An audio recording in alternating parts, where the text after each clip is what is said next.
Good morning, class. Welcome to our first class. And today, what I want to do is provide the framework for how we will learn the semester. What are we learning? How are we learning? Why are we learning? All right, so this is a class of ideas. So it's really important for you to pay attention and understand how these ideas connect with each other. If I'm not being clear, ask me a question. In fact, make it a habit to ask as many questions as possible, because that way you will learn more, learning will be more fun for you, and learning will be much more clear to you, okay? So let's get in the habit of asking questions. So wherever I am confusing, wherever I'm speaking too fast, wherever you don't understand, interrupt me. Okay, let's get in the habit. All right, so I first want to talk about Immanuel Kant. We will be discussing him a lot this semester because he is the greatest philosopher in Western history. And he taught us how the world works. And this is what he told us. He told us that we can never know the objective reality. There is an objective reality, what he calls the noumena, okay? Or the things in themselves. That is not knowable to us. That is a world we can never access. Why? Because we perceive the world through our senses. Our senses, our perception, warps the world and changes it into a structure that we can process, called the phenomena.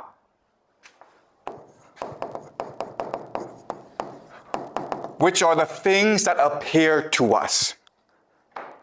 Okay, so the example is time and space.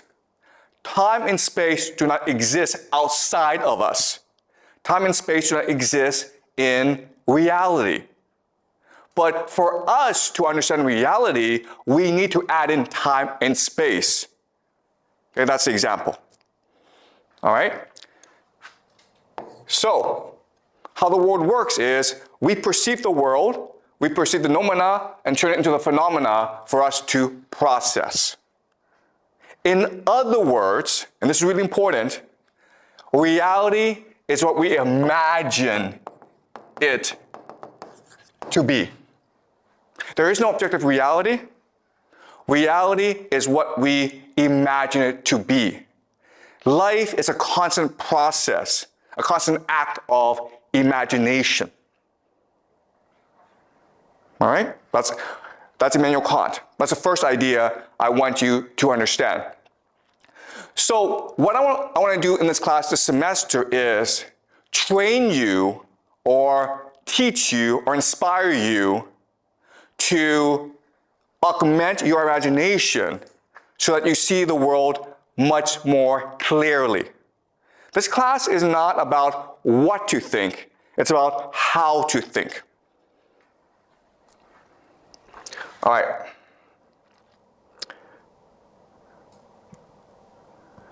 All right, so let me explain the structure of the course. So there's past, there's present, and there's future. We'll be looking at all three this semester: the past, the present, and the future. We will be analyzing all three in order to construct a more objective reality for ourselves. We will not succeed, we will fail. But the process of trying will train our minds to think much more critically about the world. So, let me explain how. In the present, we have geopolitics. We'll be studying geopolitics. For example, why is there war in Ukraine? Why is there war in the Middle East? what will happen. We'll be studying geopolitics. And we'll try to understand why this is happening. We'll try to formulate an analytical model of geopolitics. Okay, an analytical model. We will then use this analytical model to make predictions about the future. Why do we do this? Because these predictions will tell us if our analytical model is correct or not. Okay, does that make sense? It's no different from artificial intelligence. How do you know if your artificial intelligence, the model is correct or not? Well, you test it against reality. Okay? There's no difference between that artificial intelligence system and what we're trying to do here. And why are we doing this? Because if we're able to have an analytical model that makes correct predictions, then we can take all this and go back and analyze the past to reveal the secret history of the world. That is a project we are undertaking this semester to discover for ourselves the secret history of humanity. Because you may not know this, but all the history that you learn in school, all that history that you think you know, it is false. Okay? The history that you know, the history that you believe, it is a system implanted into your brains by powerful people. Okay? So the real question that we're looking at this semester is really, how does power work? Because if we can figure this out, then you will achieve liberation. You will achieve freedom. You understand how you're being manipulated by others, and therefore you'll be free. You'll be empowered to live the way you want to live, to see the world that is true to you. So, let me give you 3 concrete examples of how power works. Okay, the first example is money. Let us do a thought experiment. I'm a bank, okay? I decide I want to open a bank.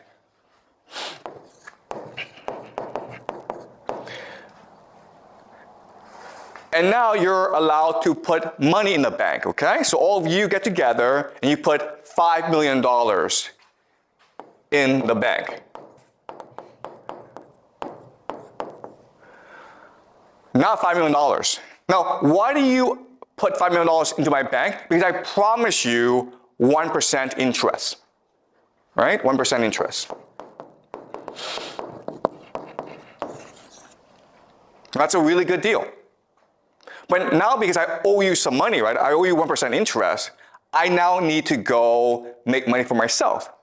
So I have a friend who's building a restaurant, and he says, I need $5 million to build a restaurant, and after a year, I will pay you back 10% interest. Okay? 10% interest. And so I make a 9% profit, and I can use that to pay my employees, to pay myself a salary, to build a new building, okay? So now I want you to think about this. I'm the bank, I got $5 million in deposit money, then I gave out a $5 million loan. Today, how much money is in the bank? Countless. Countless. How much money now do I have? I got $5 million from you guys, then I gave it out to someone else, right? So how much money is in the bank right now? Zero is zero, right? It should be zero. Logically, the answer is zero. In fact, zero is the answer that you are taught in economics. It's what you are taught, yeah? Zero is not the answer that we taught in economics. Okay. You cannot loan all the money that you have. Like, for example, if they will have a limit like 25%, I don't know. Okay. Maybe 10%, so you can only loan like 4 million out. Okay, really good point, okay, oh yes. Okay, so that's really good. So in economics, you learn about the idea of the fractional reserve system.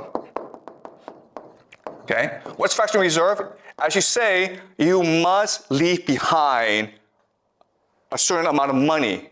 It could be 7%, it could be 10%, it depends on the country, okay? Let's say 10%. So theoretically, I can actually lend out $5 million. I can only lend out $4.5 million. Okay? You're right, okay? That's law as well. Okay? Actually, okay, let's say I lend out $4.5 million, okay? Now how much money do I have in the bank?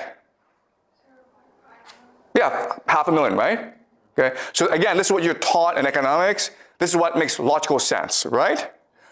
The correct answer, what actually happens in real life, is you now have $9.5 million. Okay, that is the correct answer. This makes no sense, right? But it happens in reality.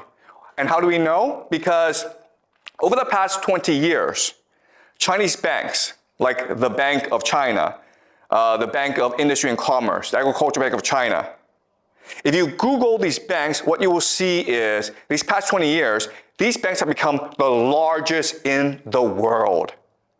How did that happen? Was it because Chinese people got rich and put all the money in the bank? No, that's not what happened. What happened, guys? Supported by the country, the government. Okay, what happened was these banks start to lend money out to corporations, to government, to people, to build skyscrapers, to build roads. In other words, the banks started to create money out of nothing in order to finance China's infrastructure projects. And that's what banks are allowed to do. They're allowed to print money, create money out of nothing. Okay, does that make sense? Now the question then is,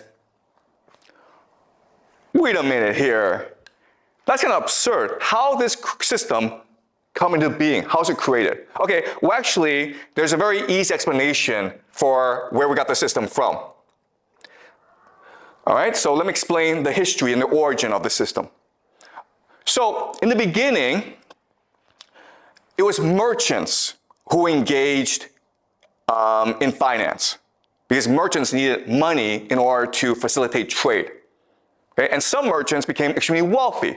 And when they became very wealthy, they started banks in order to support trade and other merchants. Okay, so these banks traded in gold because that was the primary source and supply of money back then. Okay, so what happened is you would come and you would put your money, your gold, in the bank for safekeeping. And the bank would give you a contract, right? A contract is just saying, thank you for giving me your gold. I promise to give back your gold at any time that you want it. And that's what we call a receipt, right? And this would allow for better and easier trade. Because now I can take this contract and I can go to England, okay? Maybe I'm based in Italy. But now I can go to England and say, listen, I need to buy cotton or bananas from you. And the person is like, well, what are you gonna give me? I'm gonna give you gold, right? So I take the receipt and I give it to you, right? And why do we do this? Because it's a lot easier than giving gold to other people. And so this system would facilitate trade throughout the world. Does it make sense? Now, I'm the bank. I have all this gold. And I want to make money with it. So I want to give it to other people. So other merchants would come to me and say, listen, I need gold. Can you lend me out gold? Right? but I say to him, yeah, but if I give you out the gold, you have a security issue. It's inconvenient for you. So why don't I give you a receipt, a contract instead? Does that make sense? Because all I need is a contract, all I need is a receipt in order to go and do trade elsewhere. Right? So by doing this, what I've done is I've doubled the gold in my bank, right? I've created money out of nothing. So the gold is still 5 million. That hasn't changed, but the receipt is now 5 million plus 5 million. So theoretically, I now have 10 million in the bank. All right? So that's how money and finance works. Now, there's a problem with this system. What's the problem with this system? What do you mean?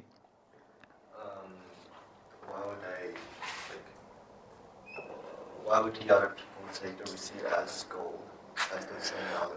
Okay, that's a good question, okay? Why is it that people believe in me? Okay? The answer is very simple. The answer is because throughout most of human history, people didn't need money. If you were just a normal person, what were you doing? Were you in a village growing crops? If you wanted to like get new stuff, what would you do? You would trade with someone else, right? Maybe you have a gold that I want. Well, then I would trade you a cow for it. So we didn't actually need money. So throughout most of human history, no one had any need for money. It was only in certain circumstances that you would want money. So for example, marriage, right? Okay? So throughout most of human history, money represented debt that could be unpaid. Debt that could never be repaid. So for example, a very common thing is, maybe you and I fight, and I kill you. Well, in theory, your family should now come and kill me. But obviously that would create a lot of problems, right? So the way to settle the dispute is, I would give your family money. Because money was symbolically meant to say, I'm sorry, I killed you. This is a debt that can never be repaid. Okay? That's what money was used for in most circumstances throughout human history. There was no actually real use for money. It was symbolic. But with the rise of trade and with merchants, they needed money in order to facilitate the trade. But these merchants all knew each other, so they trusted each other anyway. So money was a mechanism for them to trade easier, okay? Does that make sense? All right? Okay, so let's go back to the question. This system looks great. I can print money out of nothing, but there's a problem with this system. What is the problem? There's a problem here. Like you can forge the receipts and, the money fakes. Okay, that's actually a great question, okay? So, yeah, is it possible to forge the contract? Okay? So, that's a really good point. The problem is, so the answer is that they all knew each other anyway. Okay, because it's a very small circle. Again, we have not reached the modern period where it's a lot of people using money. If that's the case, then forgery becomes a problem. We'll discuss this in future classes, okay? Counterfeiting. But at this point in history, forgery is actually not a big issue. There's actually a bigger issue. And it's a huge issue. What's the issue? I have $5 million of gold, right? There's about $10 million of gold out there in receipts. What's the problem with that? The problem is that if everyone wants to go at the same time, I go bankrupt, right? Because I lose my reputation. The contract says that at any time you want the gold, I must give it to you. But if I have if there's $100 million in gold contracts, but I only have $10 million in gold, only if 15 million wants the gold back, then I'm screwed. If this is what we call a bank run. Okay, a bank run. And this is a huge problem for merchants. Okay? There's also another problem with the system, and the problem is this. Who do I usually lend my money to? Do you guys know? If I'm a bank, if I'm a merchant, who do I usually lend my money to? Okay, guys, today we lend the money to entrepreneurs. But back then, there really weren't entrepreneurs. There were kings and noble people. And what did they do all the time? Why did they need money? To fight wars, okay? That's why there's a demand for gold. Because if I'm a king, I need to fight a war, usually against my brother or someone else to control this territory, right? Now, the problem with this is I could get killed, in which case, oops. But also, what's much more common is the king would be like, screw you, bank, I don't need to pay you back. Okay? So there's actually a lot of risks with this system. So over time, develop a system to mitigate or reduce this risk. Okay? What would they do? What they would do is they would create cartels. Cartels are just partnerships. So maybe this bank works with another bank, throughout Europe. And the way they establish these cartels is usually through intermarriage, right? They would marry each other, they would combine together. And that way, let's say 15 million of receipts wants back the gold, but there's only 10 million. Well, guess what? You just go to another bank. Okay? And let's just say a king decides, I'm not going to pay you back, bank. Well, your bank works with other banks to establish a new enemy to kill the king to get the money back. Do you understand? And this system is what we call today central banking. And what you will learn in this class is central banking controls the world today.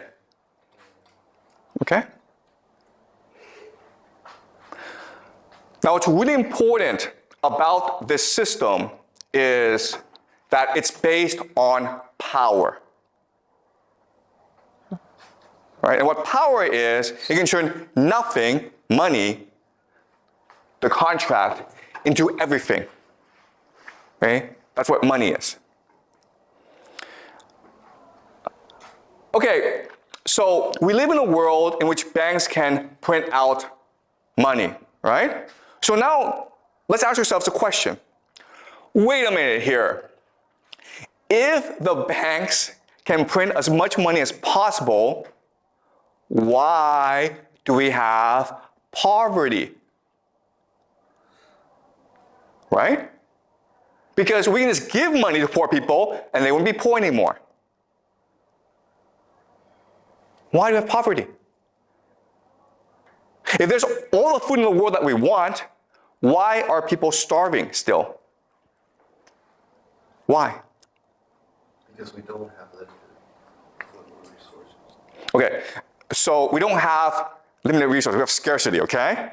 Right, so that is the common answer, scarcity. We have poverty because of scarcity. But I already told you this. They can print money out of nothing. So money is infinite. Money is an infinite resource. So why do we have poor people then? That's kind of strange. Like money, aren't money just, used for trade? They still have limited resources and, the actual need, the actual needs. Okay, so you see what's happening is this. You all believe money is scarce, okay? But I just spent the past 10, 20 minutes explaining to you, it's not scarce, it's infinite. Because it's just a number. We can at any time print out as much money as we need. Okay? So that's how power works.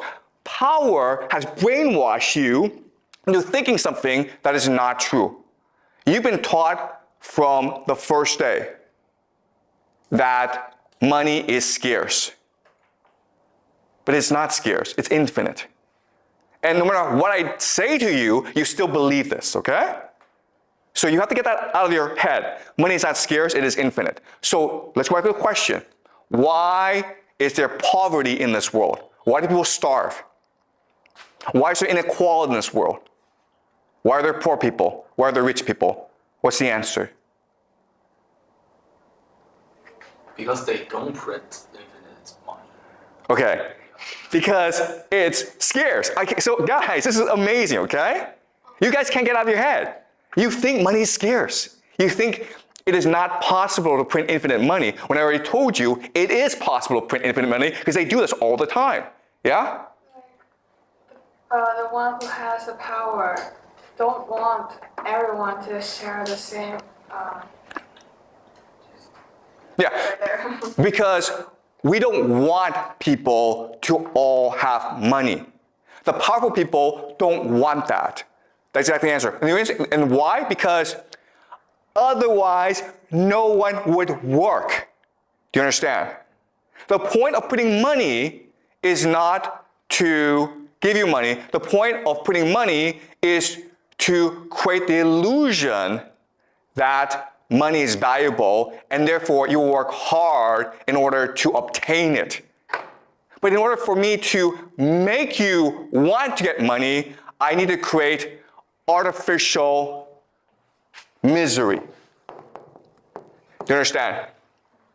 Right? If there weren't poor people, you wouldn't want to be rich. It's only because you see people suffer that you would want to go make money for yourself. What do your parents tell you? Your parents tell you, work hard in school, make a lot of money. Otherwise, you're going to end up like a poor person. Right? Well, guess what? If there are no poor people, your parents couldn't say that to you. And you wouldn't want to work hard in school. Right? That's why we have poverty. Because poverty creates the illusion that money is valuable.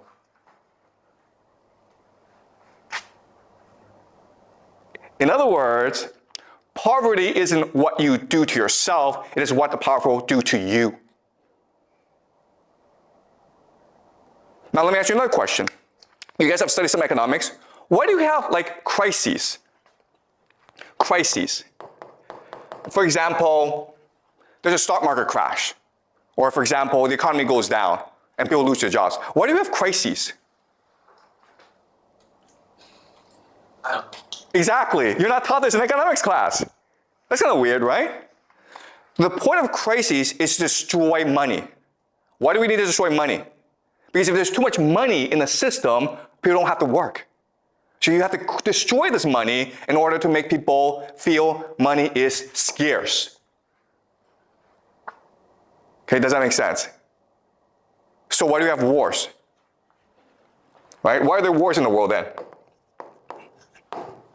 Because they're fighting over scarce resources, right? I already told you, scarcity is a lie. The real reason is war is meant to destroy wealth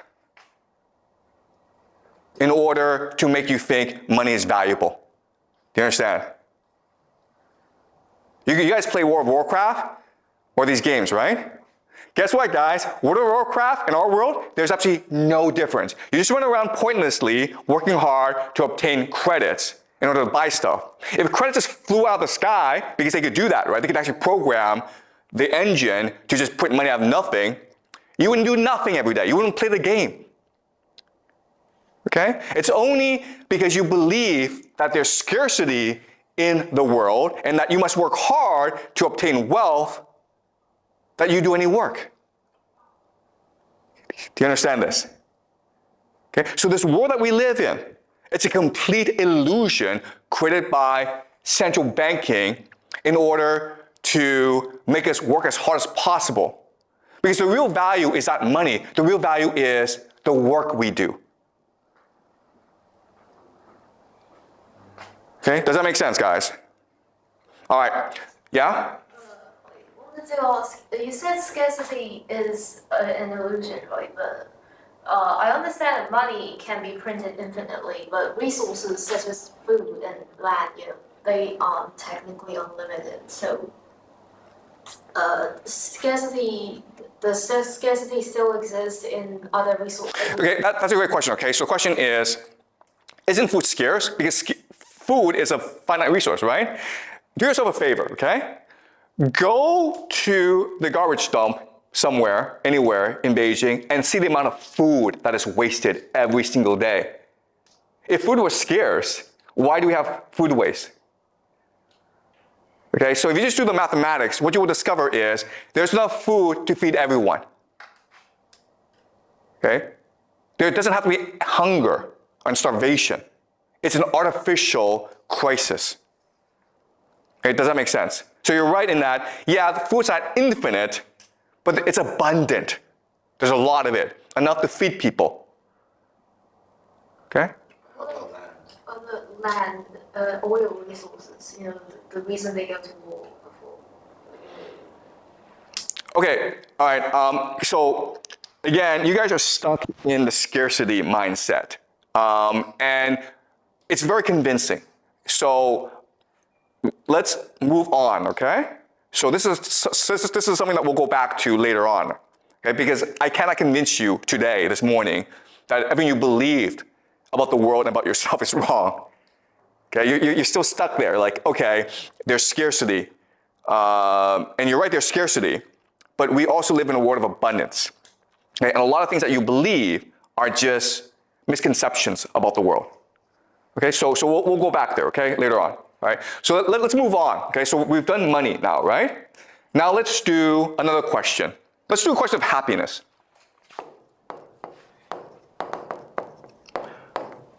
The question for us today is, what makes us happy? Come on, what makes you happy? How can you live a happy life? Okay. Well, obviously, money, right? If you have a lot of money, that's gonna make you happy. What else? Power. Exactly, power, right? Sure. Power. Excuse me? Freedom. Okay, good, freedom. Yeah. What else? Relationships. Relationships, yep, sure. You have good friends, right? Like lots and lots of friends. What else? Romantic relationships. Okay, love, right? Love, sure. What else? Like video games, I guess.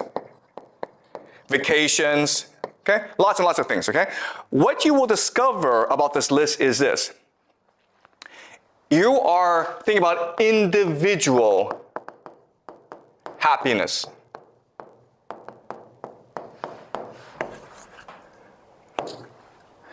And this is actually unique in human history. If you were to go back in time to 500 years ago, and you ask people, how can you be happy? They would focus more on collective happiness. In other words, if your community were not happy, you cannot be happy. So the very idea of the individual is new in human history. Before, we understood that if you want to live a happy life, you need to take care of your family. You need to take care of your community.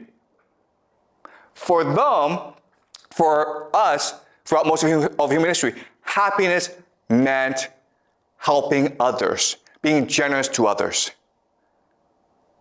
So, for example, let's just say that I go off and I wander, and then I find a lot of gold, right? I come back, and what's the first thing I do with all this gold? Do you guys know? And this is like the ancient past. Dig a hole and put them inside. Okay, yeah, good, right? We're gonna dig a hole and put that money inside because we want to give it to our children. That's a modern mindset. But what did they do before? And this happened throughout every society. If I became rich one day, what's the first thing I would do? Show off. Show off. No. Okay, so we'll learn this, okay? But the first thing that people did was they had a big feast for everyone. They spent all the money on a big feast. Because what mattered was your reputation within the community. What mattered was your generosity. If you got rich one day, you made sure that everyone in the community benefited from your wealth, usually by holding a big feast. And guess what, guys? This was true in China for most of Chinese history, right? If you come from a Chinese village, you come to Beijing, you open a restaurant, you make a lot of money, you go out to your village, what's the first thing you do? Come on, guys. Peace. You have a big feast for everyone. Okay, so this is ingrained in us, okay? But as you say, today what we believe is if you have a lot of money, put it underground or put it in the bank, okay? But back then, for most of human history, we would just spend it all on a big feast. We wanted everyone to share in happiness, and that's what made us happy. Okay? Any questions? Yeah? I was wondering, you mentioned that it was for reputation on some levels. Would that count into as your individual happiness? Because after you get rich, you care about your reputation. Okay. Therefore. Yeah, so you're asking, isn't this about individual reputation? And again, I mean, this is hard, okay? But the concept of the individual did not exist before. We just created it. The idea that I'm a person independent of my family, independent of my community, independent of the world around me, makes no sense. What was the worst punishment that could be inflicted on you in the past? Let's just say that we're in a fight, I kill you, right? Like they say you're no longer belong to this family. Exactly. Banishment, exile. Not death, right? And today, if I killed you, the police would come catch me and then kill me. But before, we didn't do that. Because the worst thing that we could do was exile you. It says, you're no longer part of us. You understand? So the concept of the individual did not exist. Right? Okay, so let's move on. All right, so now I'm going to present two understandings of the world. And you're going to tell me which understanding you think is correct. In the first understanding, we humans don't have agency. We don't have really control. Why? Because there are powerful gods out there, okay? There are these powerful gods like Apollo, Dionysus. Oh, the problem though is that they are also controlled by other gods that are more powerful, like, for example, fate, fortune. And then there are these really ancient gods that control the structure of the universe. For example, maybe anger and pride. So you have absolutely no individual agency because there's always a god screwing with you, okay? You might get rich, but then the god of pride looks at you and says, no, I need to teach this mortal a lesson. So the god comes into me, makes me too arrogant, and I screw up. Okay? So we're always being controlled by these forces beyond our understanding. Okay, so that's a first worldview. The second worldview is this. We are synapses that generate memories. Okay? We are memories. Our understanding of the world comes from our experience. That is controlled by synapses. Synapses come from a combination of DNA and environment. Our genes and our interaction with the environment, our experiences. And what this means is that we can now have control over our own individual fate. If you're angry, it's because some experience or some genes made you angry, and this anger becomes reinforced in your memories. And therefore, if you do proper therapy, if you do proper reflection, if you do some exercises, you can better control your anger and therefore control your fate. Okay? So in the first worldview, there are lots and lots of gods. They're evil and they're random, and we have absolutely no control over our fate. We can only hope to get lucky in life and not piss off the gods. In the second worldview, we are only a collection of our memories and we are only synapses. So if we're able to manipulate the memories and the synapses in a proper way, we can be free of all problems. We can be free of anger. We can be free of depression. We can be free of misery. All right? Let me ask you this question. Which worldview is a more accurate reflection of reality? Second one. Obviously the second one, right? Because this is neuroscience, science, or psychology or psychiatry. This is what you've been taught in school. This is what you all believe. Our entire society is structured around this very idea. And what you will learn in this class is it is completely wrong. It is the first one that is more accurate reflection of reality. The first one gives you more information, gives you a more accurate assessment of how the world really works. Okay? So now let me ask you this question. If the first worldview, and this is what we call polytheism, and polytheism for most of human history was the dominant religion, okay? Now we live in a world where the religion is science. Science is basically religion. So, why did we make this transition? What's the benefit? If you're a powerful person, why would you prefer the second one as opposed to the first one? Why? What's the benefits to powerful people? What does power want to believe the second one, but not the first one? They can blame your own failure for your own faults. Yeah, okay. So the idea of individual responsibility. Okay? So then there's more control. Okay? It's easier to control people in the system. Right? That's the first benefit. What's the second benefit?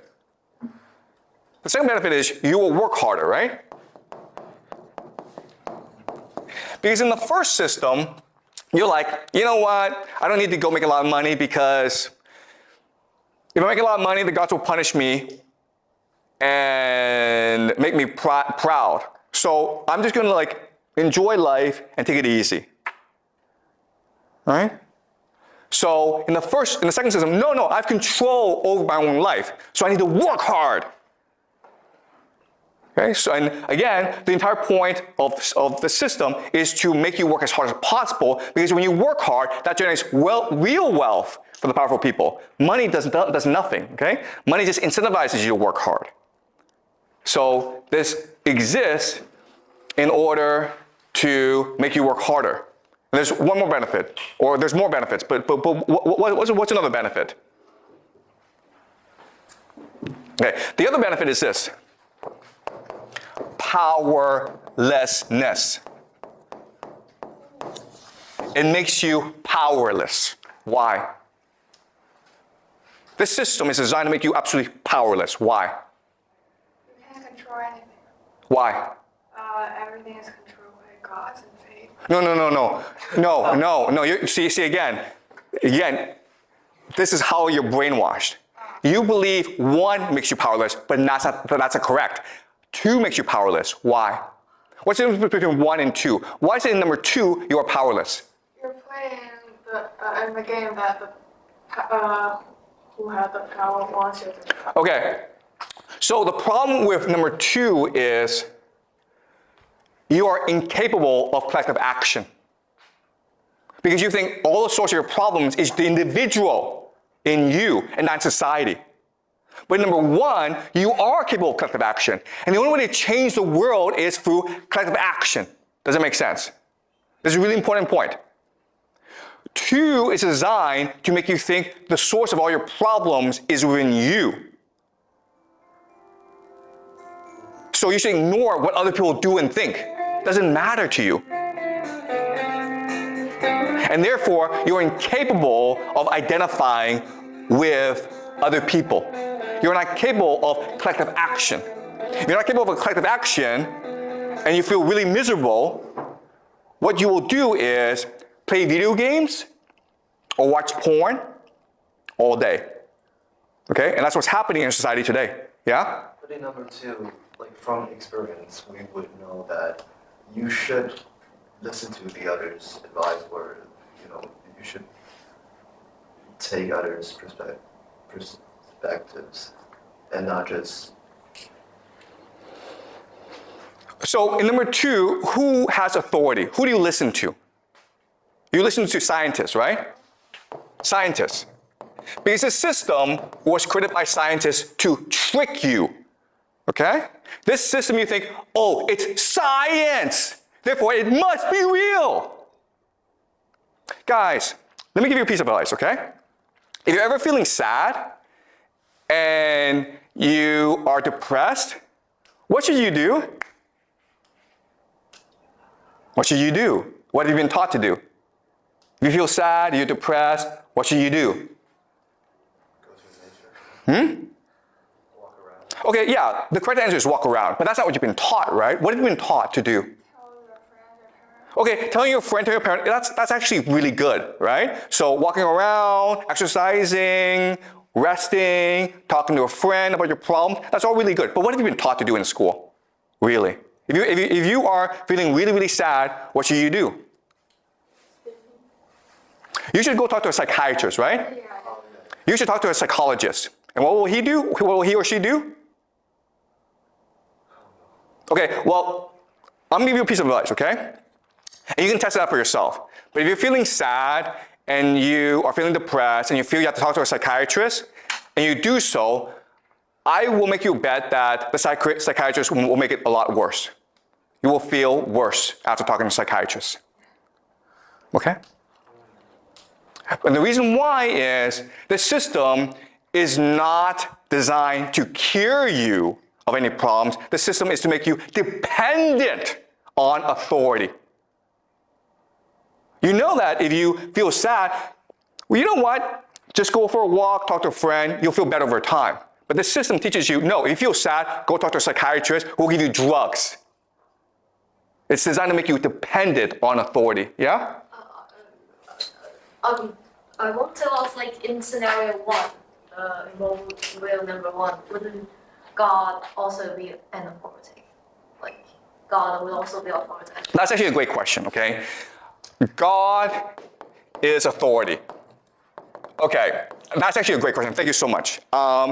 So I have to spend time to explain to you both systems, and I will do so. But what's really important about number 1 is the gods are really bad people, okay? The gods in number 1, the polytheistic system, they fight all the time. They're vengeful, they're angry, they're proud, but because they're gods, they can get away with it.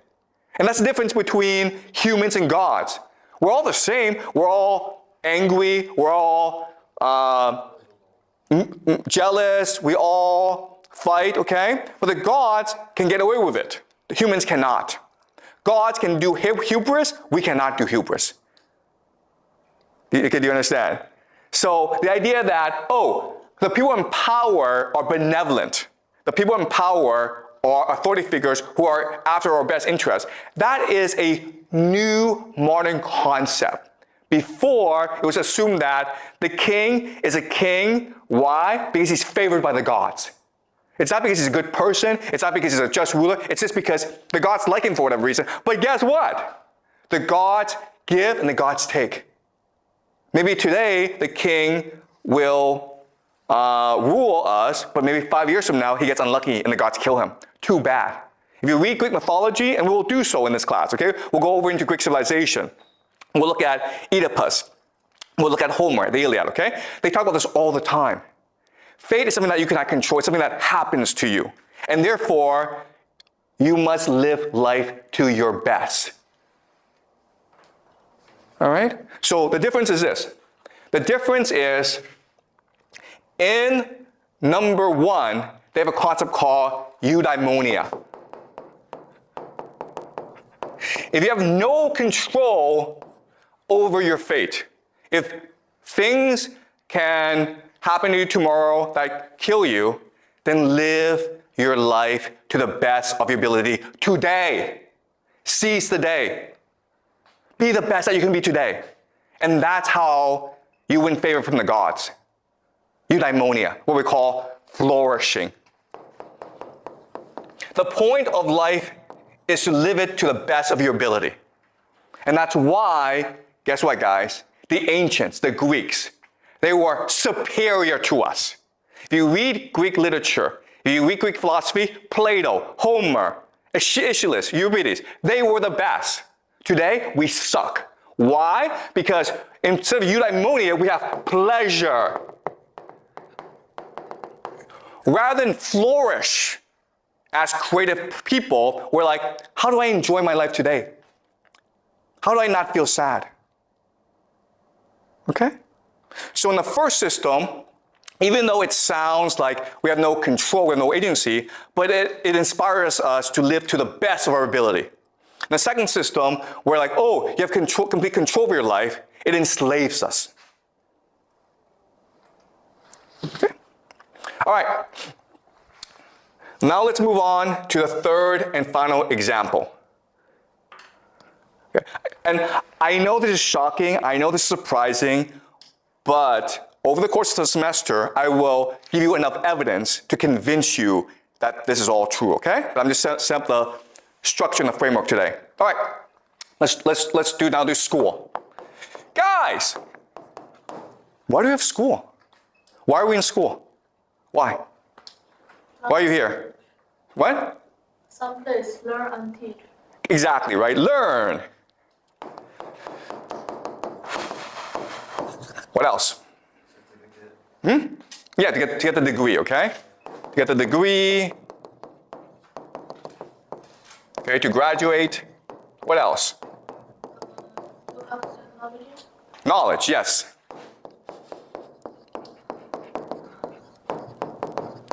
Yeah.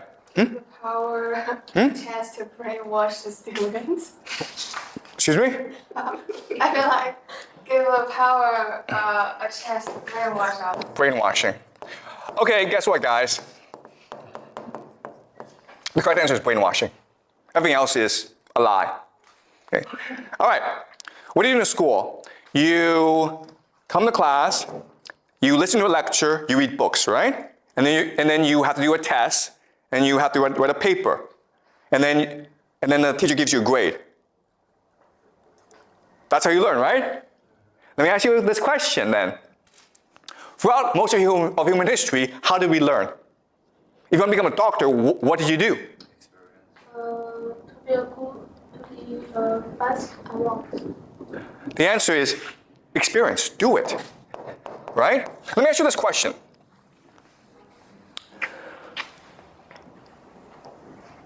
Let's say you're 12 years old. You're going to be a doctor, okay? There are two paths ahead of you. The first path is, you know what? I'm going to put you in a hospital, and you're going to learn there for like 10 years. Someone's going to mentor you. You're going to be that person's apprentice. Maybe the first year, all you do is like wash the floor, okay? But you're going to observe the doctor. And then eventually, the doctor's going to tell you how to treat patients, okay? That's the first system. Second system is you go to the best school in the world. Then you go to Harvard for undergraduate. Then you go to Harvard Medical School, the best medical school in the world. Okay? At age 30, who's a better doctor, number one or number two? First one. Obviously the first one, right? Because the second person, the person who went to Harvard and Harvard Medical School, did not ever work in a hospital. You understand? Now, let me ask you another question. In the first system, do you have to be really, really smart to be a good doctor? No. You don't, actually. Practice. Anyone can be a doctor in the first system. Anyone. We human beings are all born with the capacity to learn anything if you wanted to learn it, right? If you want to be an engineer, if you want to be a lawyer, if you want to be a doctor, if you want to be a scientist, if you want to be anything, okay? Just go find a mentor who can teach you how to do so. And I guarantee you that you will learn how to do it well. And anyone can do this. But instead, we have a system in which we tell students, you're smart, you're stupid. Smart students go to good schools and good universities, and they get good jobs. Stupid students go wash dishes. Okay? And that was not true for most of human history. It's true today, but throughout most of human history, if you want to go learn something, all you had to do was go find a teacher. And that teacher would teach you. And then you would learn it. Right? So school is not a place to teach you how to learn. A school doesn't teach you knowledge. It doesn't do that. A school is a place that brainwashes you. Okay? Now the question then is, what does it brainwash you in? Why would it brainwash you? Okay, all right, to answer that, I'm going to give you some history, okay? We will do a lot of history in this class. But I'm going to tell you the 3 societies that first introduced mandatory, free public schooling in the world, okay? The first is called Sparta. Okay? Sparta was a small city-state in Greece, like 3,000 years ago. And they had a new system in which children as early as 5 or 6 years old, they were put into a school. And in the school, they were beaten up by older kids who were like 9 or 10. Okay? That's Sparta. The second society was called the Aztecs.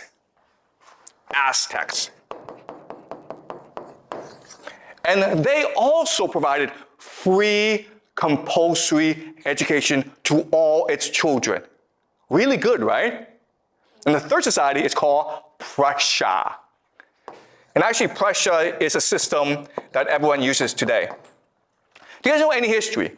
Okay? What is common about all 3 societies? Sparta, Aztecs, and Prussia. They're all gone. No, it's all the 教育体育. What is common to all 3? Okay. War. All 3 societies are fundamentally war societies, dedicated to defeating their neighbors. Sparta was one of thousands of city-states in Greece. The only society of these thousands that had compulsory education. Why? Because Sparta was first and foremost engaged in war making. Sparta, you've heard of Spartans, right? It's the Spartan warrior. Okay? The Aztecs were the greatest war society in Central America before the arrival of the Europeans. They defeated everyone. They were engaged in war. They also did a lot of human sacrifice as well. Okay, we learn about the Aztecs later on. Prussia, the Prussians, the greatest military in Europe for centuries. They were engaged in war making as well. Okay, do you understand this? Why we have schools is because schools are really good at preparing people for war. Why? Because they have people. Excuse me? They have people and they can teach some kids how to do with the war. Why, let me ask you this question. Why did they not have schools before? Why is it that people are like, we don't want schools? Why? Again, the Sparta, Aztecs, and Prussia were the few societies that had free public schooling. Why didn't other societies just copy them? Why? I think that knowledge should be traded with money. Okay, let me ask you this question. Let's just say you're a mother or father. And you have a child, right? What's the worst thing that could happen in your life? No parents? No, you're a mother or you're a father. You have a child, right? What's the worst thing that can happen to you in your life? Wrong. Your child is taken away from you, right? Oh. What does school do?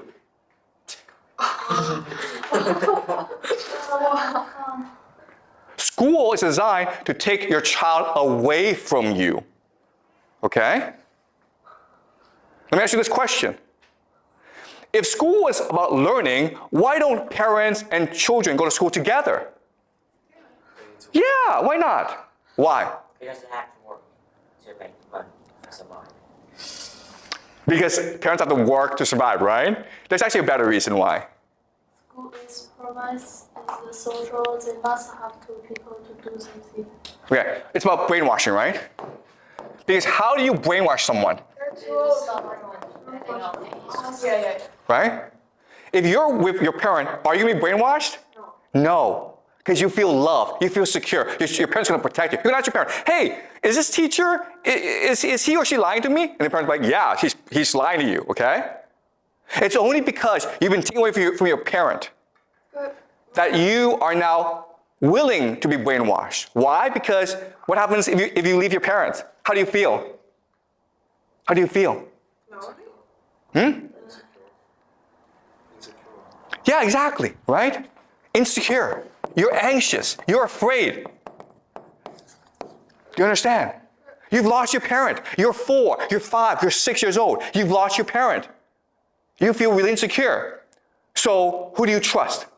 Teacher. Your teacher. Whatever your teacher says is now correct.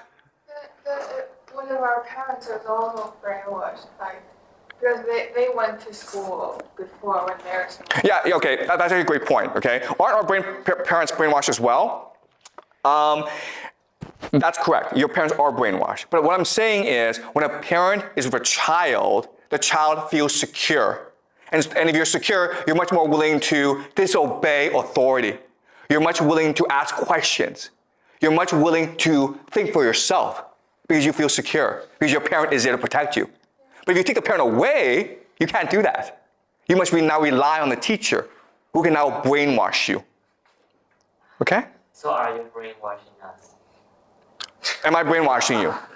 Okay. Maybe it's a jar too. Okay. All right. Okay. So the question is, am I brainwashing you? Okay. That's a good question. And it's a fair question. And again, that's why I tell you this. Okay? You have the capacity to ask me questions. You have the capacity to challenge me. You have the capacity to think for yourself. Okay? So all I'm saying is, hear me out, ask me questions, and then think for yourself whether or not I make sense. Because the difference between my class and other classes is like, I don't test you, right? I don't give you grades. It's a pass-fail class. You can actually choose to say, you know what, this is nonsense, I don't want to listen anymore. I can't stop you. Okay? But in school, guess what happens if you don't come to school? Your parents get arrested. All right? Do you understand? That's the difference. It's your choice whether or not to pay attention or not. All right, so another question is, okay, if schools are designed to brainwash you, what are they brainwashing you in? Well, they're designed to brainwash you to believe a concept called the nation state. The nation state. The schools are designed to brainwash you to think the nation state exists. It is a person, Mother China. You must love this person. You must be willing to sacrifice yourself for this person. You must be willing to dedicate yourself to this person because it is Mother China. And how do we brainwash you? We teach you language, right? We teach you history. We teach you geography. We teach you all this to make you believe that the nation state, Mother China, the United States, France, they all exist. But guess what? Throughout most of human history, it was absurd to think the nation state existed. Okay? Before, you didn't say, I'm Chinese. Before you say, I'm a Beijinger. Or I'm from Haidian. Or I'm from Chaoyang, right? Because that makes more sense. You're from a place where you know the people. But now, because of the nation state, you are forced to believe that you are the same person as someone from Yunnan, Tibet, Guangxi. Even though, guess what, guys? You have absolutely nothing in common. Okay? But you're all Chinese. And that's what school is designed to do. School is designed to implant in you a false memory of a nation state. Okay? That's what history is. History is the false memory of a nation state. And that's why you're all forced to go to school. Okay? Maybe like they also want you to just think about degrees and work as a normal person, not to create a new business or live for yourself. Yeah, so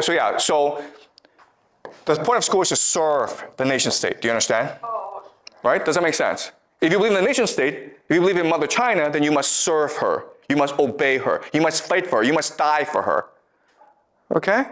So the idea of the nation state was created in order to make you obedient to authority.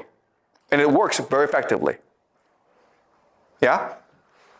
I'm just wondering if this context only works out in the Chinese context, like all countries. All countries are nation states, okay? So I mean, like, I'm not saying China is different from other places. China is exactly the same as other places, okay? What you will learn in this class is how do we get to this place? Because again, the three things that we learn, okay? Money, the individual, the nation state.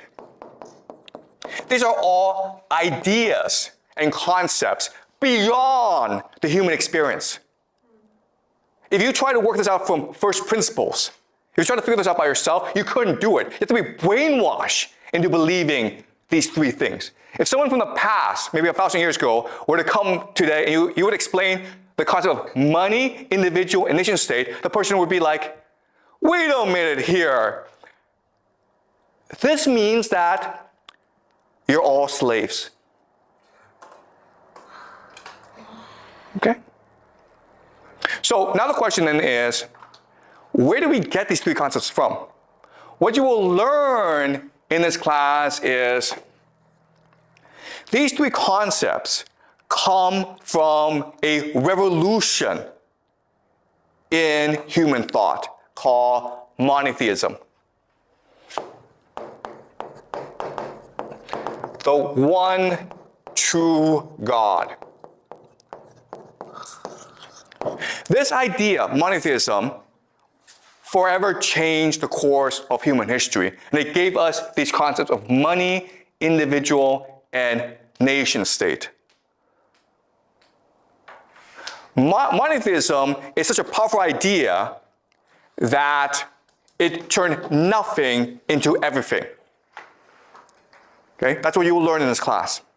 We will learn about monotheism, and we will discover how it created money, individual, and the nation state, and it basically created the world that we live in today. Okay? All right.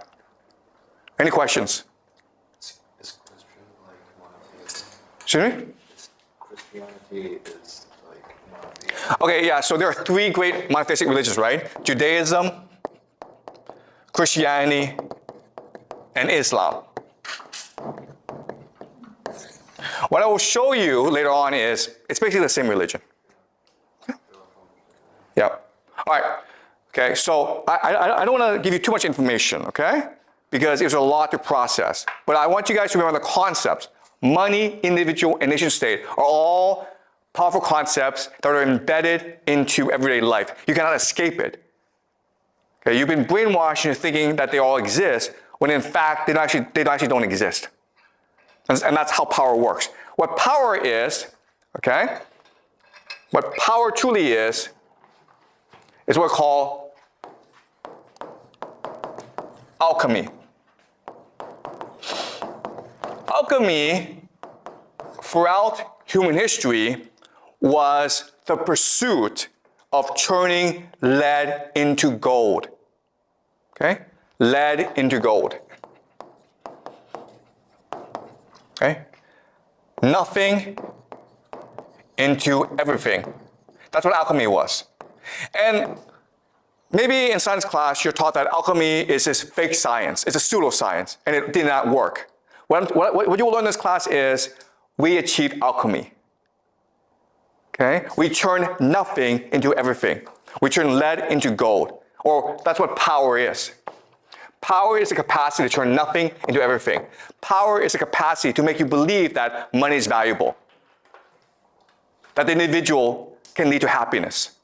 That the nation state exists. That's what power is. Okay? And as a result, today we live extremely miserable lives. Okay?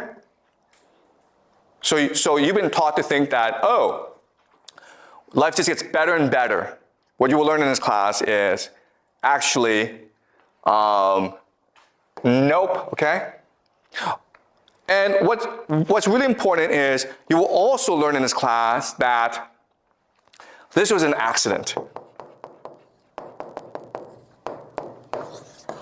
Okay? This was just an accident.